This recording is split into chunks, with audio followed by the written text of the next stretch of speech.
যেন দেখা হয়। গৌরশঙ্কর বন্দ্যোপাধ্যায়। প্রকৃত বন্ধুর মতো কতজনই শেষ পর্যন্ত আমাদের সঙ্গে থেকে যায়। যে দু একজন থাকে তারাও শেষ পর্যন্ত কমে যেতে থাকে।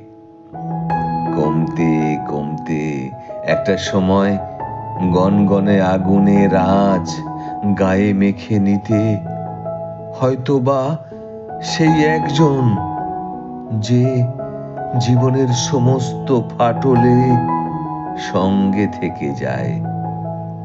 তবুও সঙ্গে থাকা, জড়িয়ে শিকড়ে বাকলে, মাঝে মাঝে ভিন্ন স্তব্ধতার দিকে যেতে যেতে মনে হয় যেন দেখা হয় আগুনের বিশুদ্ধ চিতায়।